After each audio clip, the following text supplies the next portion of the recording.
Vous écoutez un podcast cinéma du Centre des Arts d'Enghien-les-Bains. Il y a une autre époque en même temps qui est intervenue, c'est 68. Alors bon, le livre, quand même, le roman de Burgess précède cette époque-là, mais il est évident que Kubrick, quand il pense à faire ce film, il le fait évidemment en référence à ce qui vient de se passer. Et en même temps aussi à ce qui se passe. Là, on est à l'époque, bon, bien sûr, de 68, mais aussi à l'époque des Rolling Stones, des Beatles, de cette mode très anglaise qui est, qui est de s'habiller à une époque ancienne, etc., qui est très présente dans le film. Et on s'aperçoit quand on analyse ou quand on regarde l'œuvre de Kubrick que ce n'est pas une œuvre qui fait des films, un film par-ci, un film par-là, mais qu'en réalité c'est une œuvre qui est parfaitement conçue sur une réflexion, bon, osons carrément dire, sur l'humanité et évidemment sur l'histoire même de l'humanité. Il y a, en dehors de Spartacus, bon, qui est un film un peu à part, dans le sens où c'est son acteur, Kirk Douglas, qui voulait faire ce film, et, bon, et donc il fait Spartacus, qui est un bon film d'ailleurs, mais enfin, qui n'est pas un film réellement Kubrick. Tout son cinéma est un cinéma qui travaille sur les 3 derniers siècles, c'est-à-dire depuis le XVIIIe siècle jusqu'à aujourd'hui. Si vous prenez ce film, la référence qui est donnée par le costume, qui est par ailleurs aussi la chose présente dans la société anglaise, où le côté snob anglais, le côté des jeunes gens anglais s'habiller à la romantique, mais pas n'importe quel romantisme. Le premier romantisme, c'est-à-dire celui des années 1820-1830, celui des dandies, celui de Byron. Et ce n'est pas pour rien que dans ce film, vous avez la 9e symphonie. La 9e symphonie, c'est 1824. Byron, la mort de Byron, c'est 1824. Et comme vous avez pu constater, le tout dernier plan du film, vous vous demandez qu'est-ce qui se passe. D'un seul coup, c'est une rangée de romantiques 1820 de cette époque-là, donc du premier romantisme, où de chaque côté d'une espèce de tombe ou de fosse, on regarde un couple qui fait un peu de va-et-vient. Bon, puisque c'est la donnée du film. Ce n'est pas innocent. Ce n'est pas innocent, et justement va arriver le film suivant, Barry Lyndon, qui est lui au XVIIIe siècle, et qui raconte une histoire qui justement donne qui donne une référence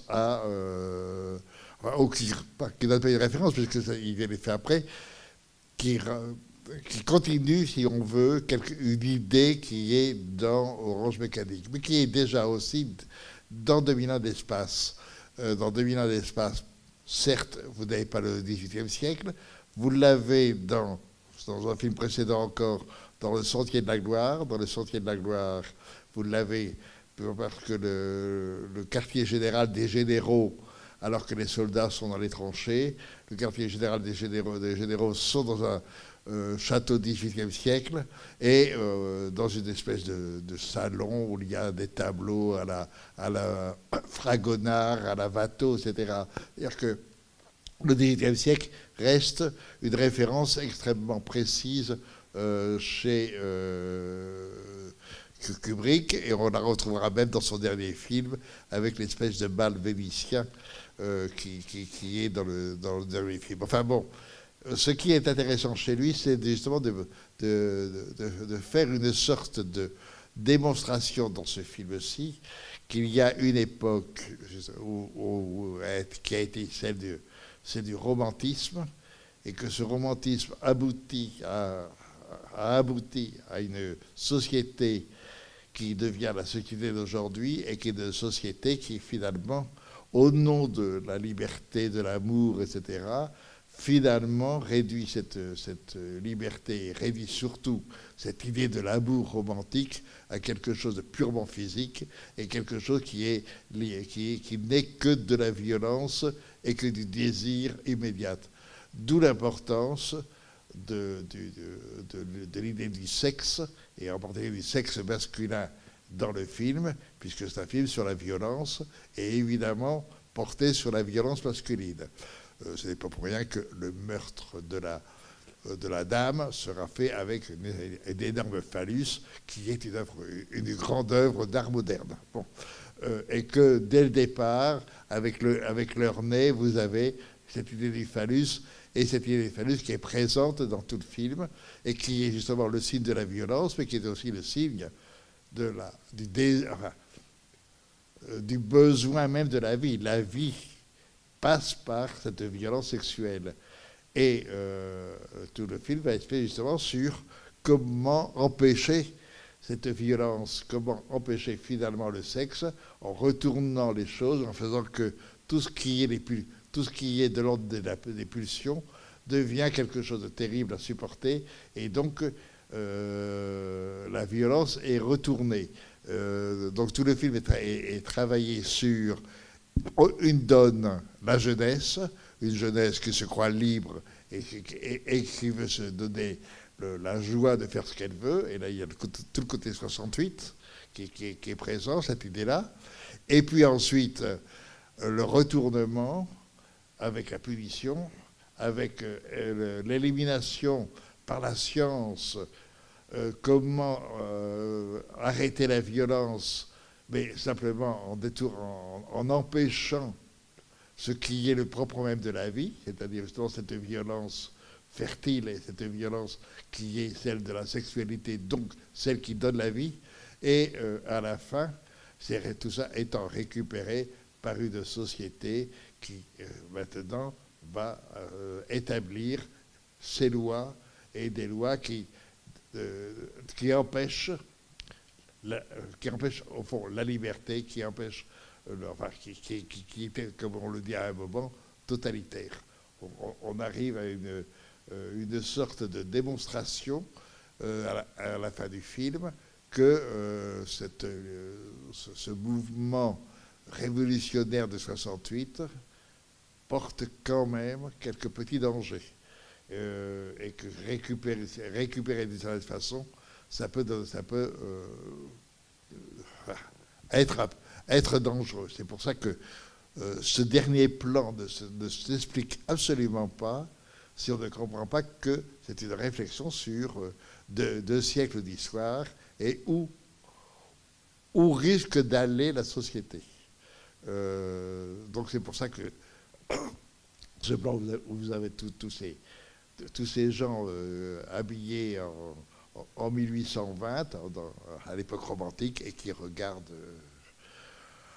je répète, le va-et-vient, le grand amour romantique qui est réduit à le va-et-vient. Bon, pour parler crûment, la baise, point final. C'est un film qui, comme tout Kubrick, c'est lucide, c'est direct, c'est violent et c'est pessimiste. Bon, mais ça, il faut le comprendre. Et c'est un film qui, justement, n'a pas été compris au moment de sa sortie. Au moment de sa sortie, le film a fait scandale à cause de sa violence, qui est tout à fait normale, mais n'a pas été compris dans son sens véritable. Il n'empêche que n'importe quel spectateur, quand il voit le film, ne peut pas, alors là c'est impossible de rester indifférent. C'est un film choc. Et on peut être choqué violemment. Bon, ça c'est une chose que je n'aurais peut-être pas dû faire, mais enfin on me l'a demandé de le faire. J'ai présenté ce film récemment, enfin il y a 6 mois, dans une classe seconde terminale, enfin seconde, première et terminale dans un lycée. Et il y a eu 3 ou 4 personnes qui se sont, enfin 3 ou 4 jeunes gens, jeunes filles, qui se sont sentis très mal à l'aise. On peut mal le vivre, le film. En même temps, il est évident qu'il est fait qu'il est fait réellement sur la violence même, dans la manière de tourner, de filmer, de serait-ce que déjà introduire quelque chose de l'expressionnisme qui est la grimace, et donc c'est très grimacé par les acteurs, avec évidemment celui qui est pour ça le meilleur de tous, c'est l'écrivain qui a un jeu de grimace absolument admirable, mais tout le monde est dans la grimace, et donc plus personne dans le film n'est en relation directe avec les autres. Seul notre Premier ministre, mais il est parfait dans la grimace absolue d'un Premier ministre. C'est-à-dire que parfaitement honorable, mais totalement mensonger dans son attitude même et donné comme tel. Bon, alors, sinon vous avez par exemple la grimace du gardien-chef qui est admirablement interprété, etc. Tout le film est fait pour provoquer le spectateur, et évidemment le jeu de la grimace à l'intérieur du film, que vous n'avez pas dans d'autres films de Kubrick, hein, mais que là, on voit qu'il s'amuse à fond à la manifester, à la jouer, etc. Sans compter tout ce qui est à l'intérieur même du système de représentation, c'est-à-dire la façon dont il travaille, avec la caméra. Je pense en particulier au moment du meurtre de notre femme gymnaste et en même temps totalement libérée, et qui se fait tuer par un sexe, enfin par une espèce de phallus artistique. Toute cette scène est vraiment filmée en caméra portée sur l'épaule, et accompagnant les mouvements des personnages, de telle façon que vous avez une sorte de représentation où tout est brisé, tout est violent, tout est étrange. Mais vous avez comme ça, à l'intérieur du système du film, énormément de variations. Bon, par exemple, le moment où notre jeune homme, qui d'ailleurs apparaît à ce moment-là habillé en costume 1820, rappelez-vous, il arrive une espèce de je sais pas quoi, de drugstore un peu, et il drague 2 filles, et d'un seul coup, sa chambre, est en hyper accéléré, le va-et-vient à 1, 2, 3, habillé, déshabillé, etc., à toute vitesse. Bon, c'est-à-dire que là encore, l'acte sexuel et le désir sexuel réduit à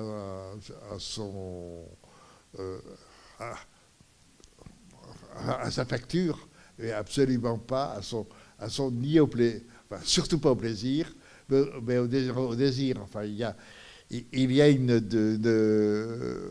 un refoulé total où, dans ce système, à force d'être libre dans sa sexualité, il n'y a plus de véritable sexualité. La sexualité n'est qu'une espèce d'épreuve de gymnastique, et ça en reste que là. Donc une sorte de mort profonde du sentiment, et cette mort du sentiment, c'est tout le système du film. Alors ça va évidemment avoir des relais avec, par exemple, avec les parents, les 2 parents qui d'un seul coup ont remplacé leur fils, etc. C'est il y a des scènes quand même extrêmement curieuses dans le film, et qui sont tout à fait étonnantes. En même temps, bon, l'espèce d'homosexualité plus ou moins latentes que vous retrouvez, par exemple, la première fois avec le conseiller, je ne sais pas quoi, l'éducateur judiciaire, la scène sur le lit, bon, elle est quand même limite.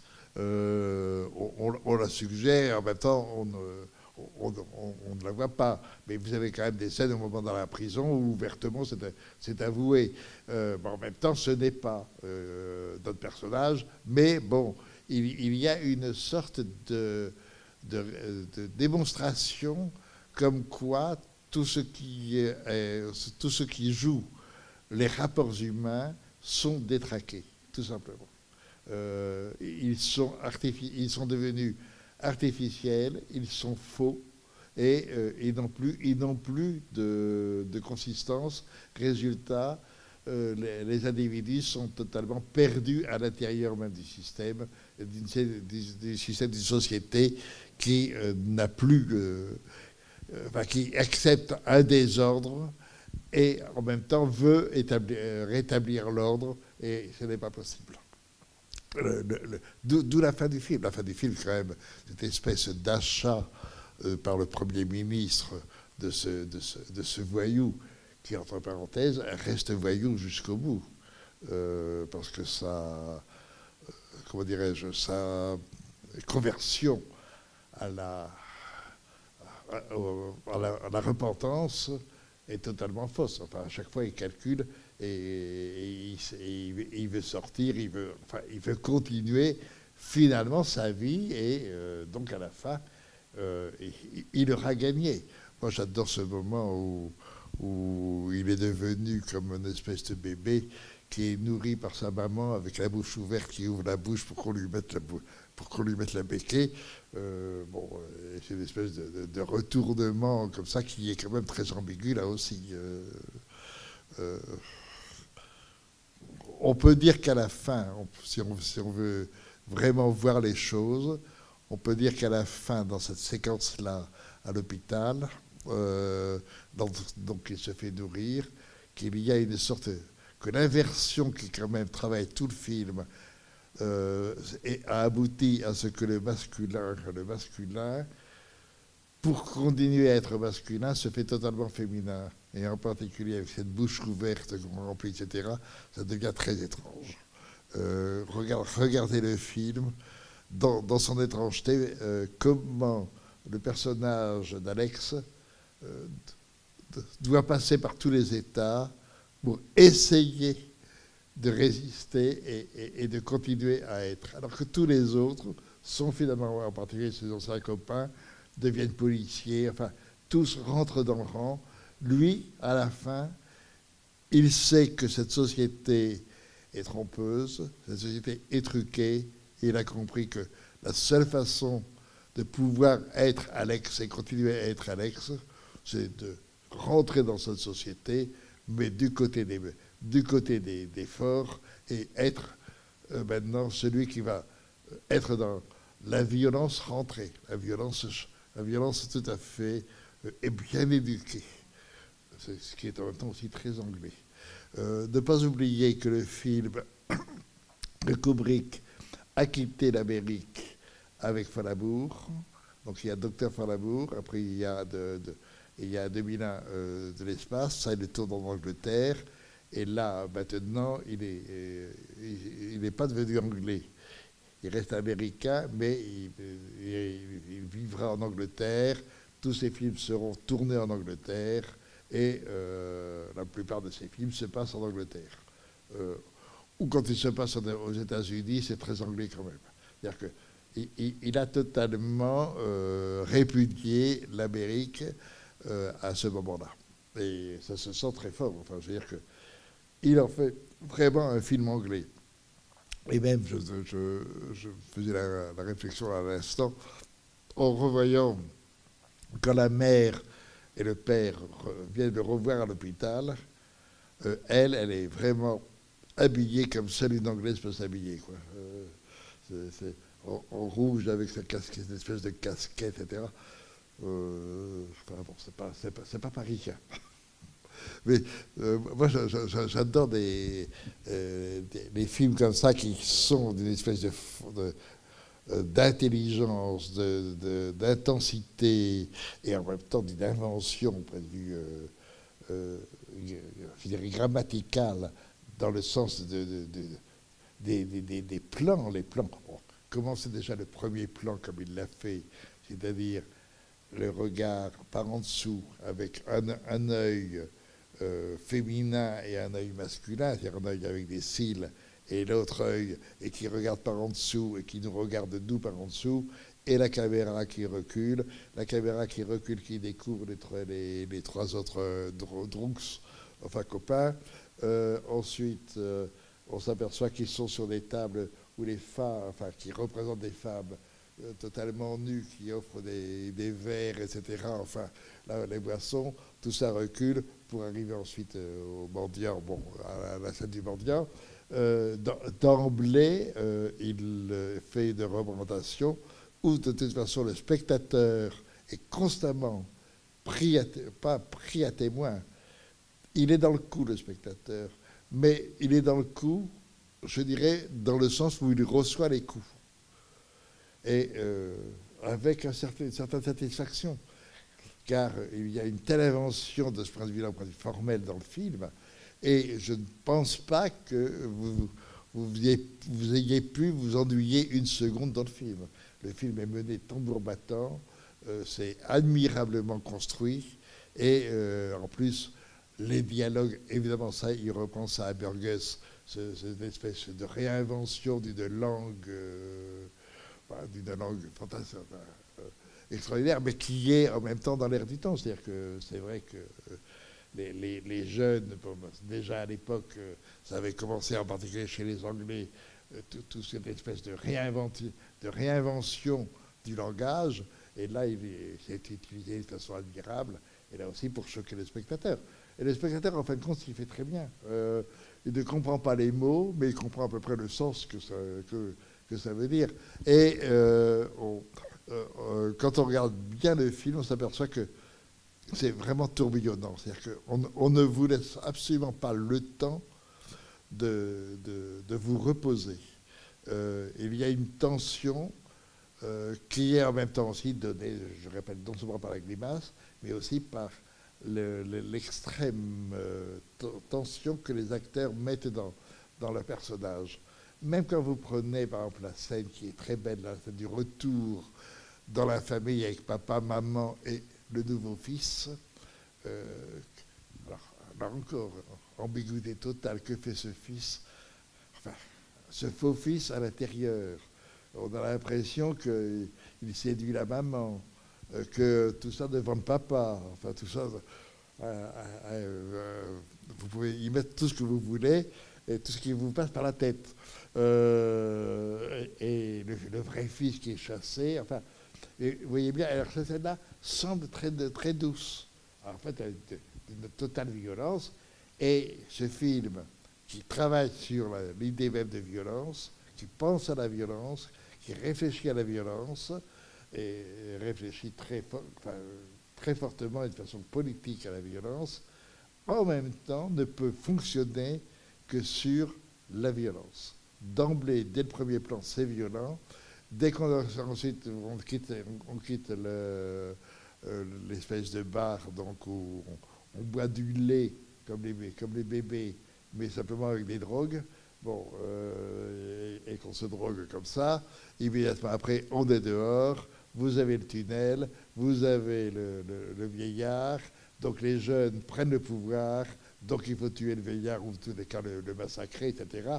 Et tout le film est fait sur ça. Et aussi sur la réflexion sur les jeunes, puisqu'après tout, quand même, 68 a été une révolution des jeunes. Quand on réfléchit aujourd'hui et qu'on prend sa distance, en aucun cas 68 n'a été une révolution économique, une révolution politique. C'était mais en revanche, et de façon authentique, une révolution de mœurs. D'un seul coup, les mœurs ont changé et la façon de regarder les mœurs ont changé. Et ça, c'est 68 qui l'a apporté indiscutablement. Et le film, 3 ans plus tard, rend compte de ça. C'est un film qui, Si vous voulez voir 68, il faut voir ce film, qui est évidemment non pas un reportage ni un documentaire, mais qui est une sorte d'exagération et exaspération du mouvement 68 heures. Et de la jeunesse à l'époque, enfin, dans tous les pays. Hein. C'est pensé France, c'est pensé Angleterre, c'est pensé Amérique, etc. C'est vraiment cette espèce de révolution de la jeunesse, oui, en effet, qui a été manifeste en 68. Et qui est, donc, et c'est un film qui n'est pas contre cette révolution, mais qui en voit quand même les limites. Et l'exagération même de cette révolution, cette espèce de pensée que les jeunes ont tous les droits, ça ne pouvait pas continuer. Il y avait forcément quelque chose qui était impossible. Et c'est un peu ce que le film montre. Alors, à part ça, évidemment, aussi, l'admirable interprétation de McDowell, d'Alex, qui est magnifique. Et puis les autres aussi. Enfin, moi, c'est un film que plus on le voit, plus on l'adore, ce film. Mais c'est pas évident la première fois. Pour ceux qui l'ont vu pour la première fois, c'est pas évident. Comment? Mais c'est très. Oui, mais ça. Il faut assumer la violence. Je ne dis pas accepter, mais l'assumer. C'est pas évident. Moi, il y a une question oui, pardon. qui m'interpelle dans ce film, c'est le rapport à la psychiatrie. Parce que dans les années 70, on a commencé à découvrir les neuroleptiques. Et en fait, dans ce film, la démonstration qu'ils font, c'est quand même pas une injection de sérum dans l'œil, mais bon, on va au-delà dans la pensée. Entre parenthèses, c'est peut-être pour un spectateur qui voit le film pour la première fois, le moment le plus difficile à voir. Parce que vraiment, le truc dans l'œil avec les gouttes dans l'œil et les yeux comme ça. Mais maintenant, en Angleterre, les jeunes, ils font ça. Ils se mettent de la vodka dans l'œil. Oui, qu'est-ce que vous voulez? Tu vois qu'il était bien en avance sur son temps. Voilà. Oui, mais en même temps, ce qu'il montre, c'est cette espèce de guérir en tuant ce qui est l'essentiel. De ne pas accepter que la violence est nécessaire à la vie et à l'être humain. Naître est une violence, de toute façon. Et d'emblée, la violence est présente. Mais accepter toutes les violences, non. Bon, voilà. Le fait de ce point de vue-là pose un vrai problème. Jusqu'où peut-on aller? Car de toute façon, c'est un jeu de va-et-vient. La violence des jeunes, ensuite ça devient la violence de la société. Mais elles sont aussi violentes l'une que l'autre. Je dirais simplement que celle de la société est pire parce qu'elle a le pouvoir, alors que celle de la jeunesse, elle a l'espèce de liberté, quoi. De liberté qui n'est pas forcément heureuse, mais il y a une liberté, alors que celle de la société n'a aucune liberté. Et je trouve remarquable, et encore admirablement filmé, la séance de démonstration, la séance sur scène de la guérison d'Alex, qui est terrible, entre celui qui le bat et en plus la femme admirablement nue qui détruit totalement son désir sexuel, qui le réduit. Et en plus, évidemment, après, l'art qui est l'élévation totale de l'individu, qui devient lui-même un instrument de torture. Oui, pardon, je pense qu'il y a quelqu'un qui voudrait...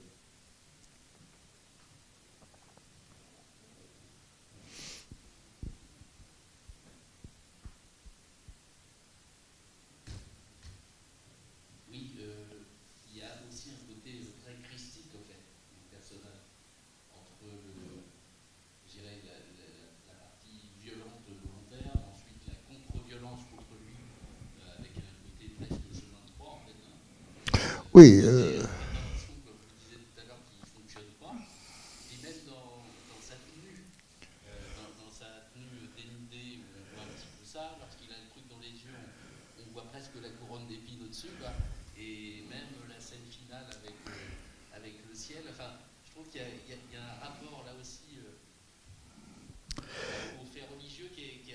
Oui, mais on fait un fait religieux qui lui est aussi complètement dépravé. C'est ça qui est terrible, c'est que vous avez au départ déjà la caméra descend, il est sur son lit et la caméra descend et il aperçoit 4 Christ nus, entièrement nus d'ailleurs, et avec leur couronne d'épines, etc. Et ensuite, on va retrouver le Christ au moment du calvaire, enfin, c'est pas le calvaire, c'est le chemin de croix. Et c'est lui qui se donne du plaisir à le frapper, etc. Et son hypocrisie devant le pasteur, bon, en fait, c'est un personnage qui ne croit pas une seconde à la religion, mais en joue. En même temps, cette religion est aussi violente. Donc, c'est échange de bons procédés. Oui, enfin, si vous prenez cette allusion christique, elle n'est pas nécessaire au film.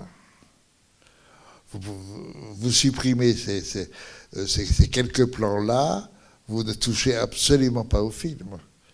Mais il fallait que ça y soit, car évidemment, le problème même de la religion intervient. Il est vrai que le fait que la religion, en particulier c'est la chrétienne, interdit toutes les pulsions, donc la violence même du désir sexuel, donc doit intervenir à l'intérieur même du personnage d'Alex. Il doit être confronté à ça. Et ce qui est merveilleux dans Alex, c'est qu'il en joue immédiatement de façon admirablement hypocrite.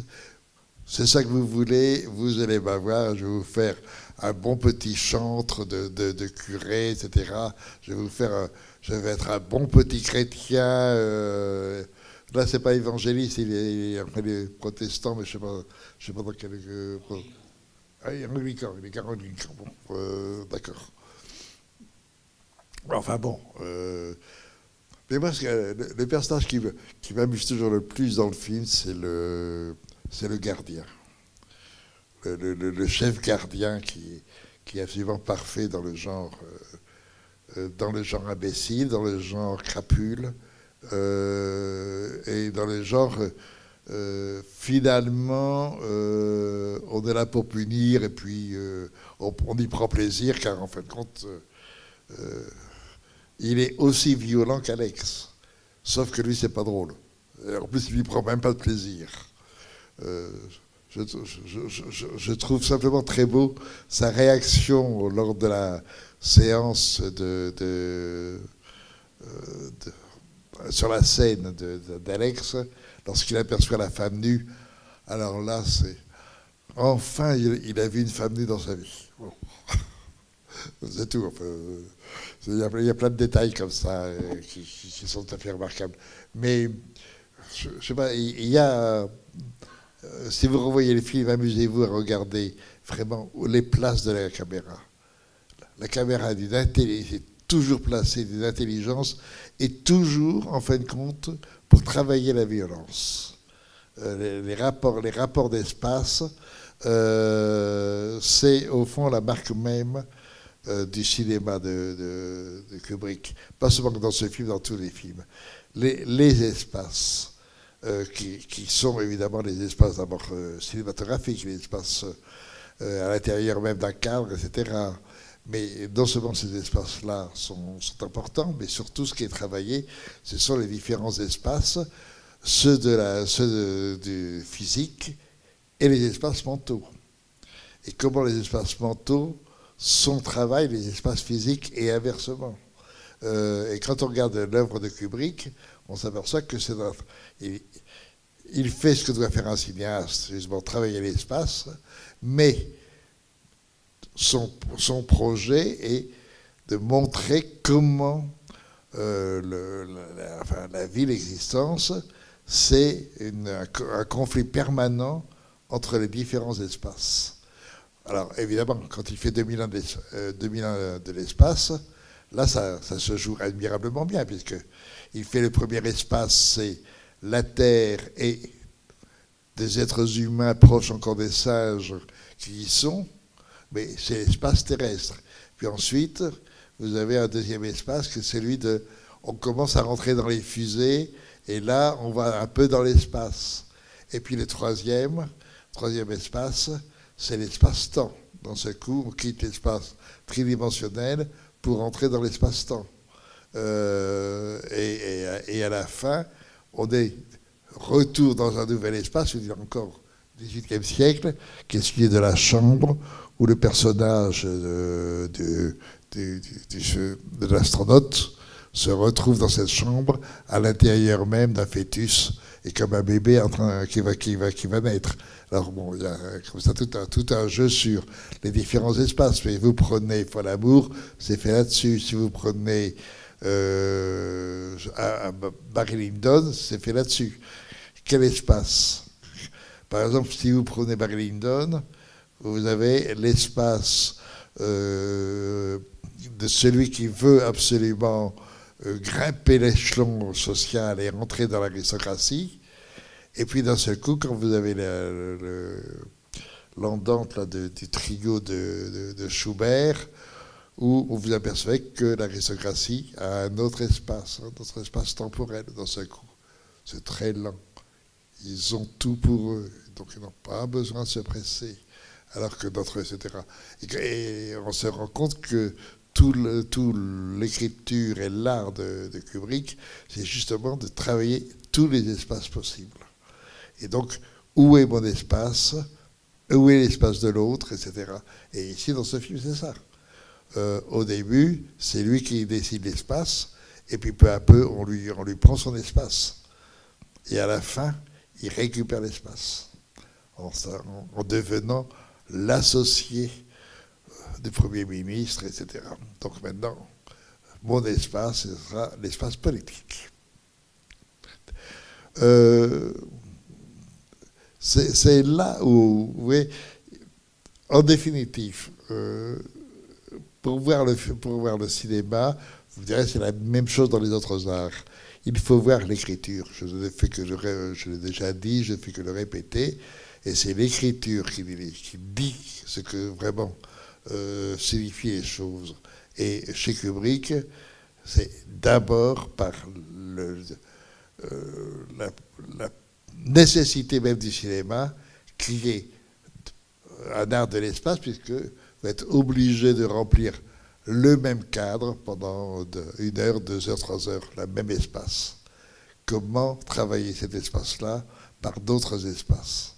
Et donc, faire une dramaturgie des espaces qui sont mis en cause. Et ici, c'est admirablement fait. C'est directement le jeu même cinématographique qui vous est proposé. Voilà, je crois qu'on va peut-être... Et là, en tout cas, pour ceux qui voient le film pour la première fois, un bon conseil, revoyez-le et tâchez de le revoir surtout en film, parce que ce n'est pas des films à voir en DVD, ça. C'est pas que ce ne soit pas utile, mais en DVD, vous perdez justement le rapport de l'espace, en fait. Voilà, merci beaucoup.